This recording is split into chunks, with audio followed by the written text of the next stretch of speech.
So I was gonna live stream later on today, and I thought, why not show you guys how I do this kind of process, how I set up my equipment, and how I live stream as a musician to get good quality video and good quality audio out of live stream. So I guess in this video, let's talk about how to live stream.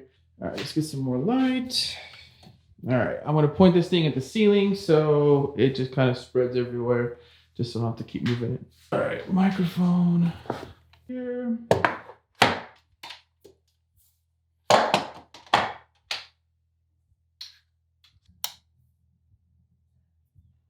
I never know how to set up the background. I'm always like messing around with it, slowly changing a little bit. So I have this light right now. I like the way it looks, but I also got this light right here from IKEA. Let me plug it in real quick. I'm always going back and forth on which one I think I like better. I don't know. Let's leave them both on until I kind of decide. Good. Body back down. Love to watch the Joe Rogan podcast. This one with Elon Musk. Pretty good. All right, so this is my setup from afar.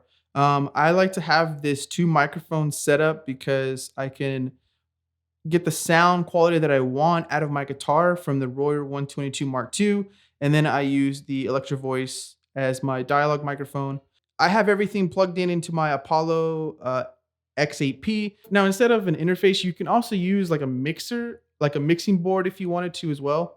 Forgive the blank spot on the wall. I'm still trying to figure out what to put there. From there, I have the Ninja 5 monitor because the 5D Mark IV that I have doesn't have a flip out screen, so I can't see what I'm doing, so I need that.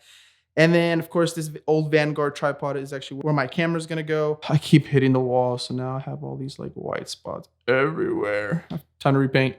And I have all that plugged into the Blackmagic capture card that I have that gives me the ability to plug in my digital camera into the computer. This capture card can only have one device on it. They do make others, so if you want to have multi-cam system, the Aperture 120D Mark II going in there to give me some nice light. All right, as far as hardware, that's everything that I use. I'll have everything in the description down below so you can check it out. Now, as far as software, I like to use OBS. This software is completely free and you can just download it straight from their website. Now, I'm not gonna go over all the settings inside of OBS. There are so many other YouTube videos out there that do that. I'm just really gonna go over how I have my OBS set up. So the first scene that I have is kind of a countdown. So it kind of gives me that time to kind of prepare, make sure everything's working properly. And I also really like it because it allows the audience to kind of join the live stream instead of just me being there by myself or just like with one person. So it kind of helps to have several people there. So especially if you're talking or answering questions, you're not just repeating yourself all the time because someone came in late. Now, I have it set to 5 minutes. The first time I did it was 10. It just felt a little too long. So 5 minutes feels about right. All right, the next one I have is actually going to be the camera. All I have to do is just click on this scene and then the camera pops up with the audio that I have set up that's coming from the Apollo. I also have a scene for Be Back Soon, just in case I need to leave the live stream for a little bit. And then I also have a screen display. I don't know, maybe I've been kind of experimenting of putting music on there as well while I practice. I don't know, I just kind of been messing around with it. Now, because I'm using a 2 setup microphone, the interface that I use doesn't allow me to access 2 channels with OBS. So I have to merge them together. So I use the software called Loopback, and it allows me to take as many channels as I want and feed it directly into the first channel on the computer. So if you're ever using a software that also kind of has a problem, like I think Zoom has that same problem where it'll only read 1 channel. So you can have as many microphones on there as you want and then have everything feed into 1 channel. So it's just really as drag 1 channel and then just create a line for the other. It's really that simple. So the way I have it set up, I have the main left and right channel out from the interface, which is channel 25 and 26.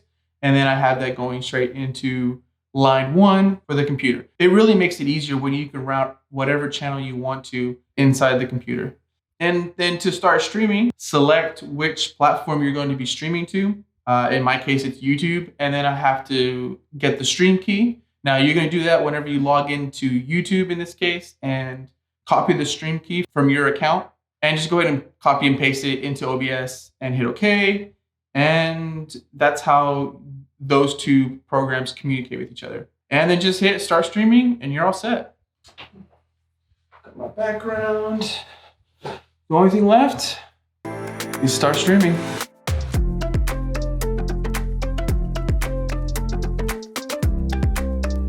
All right, so I just finished live streaming. It's so weird to live stream just because, you know, you're playing in this room and you know there's people on the other side of this camera, but you don't see them. You're basically reacting to them digitally. It's so weird. It's a weird concept, but I have a lot of fun doing it. I need to do it more. I keep saying on my YouTube videos that, you know, the best way to get better is to live stream. I really have to do that a lot more.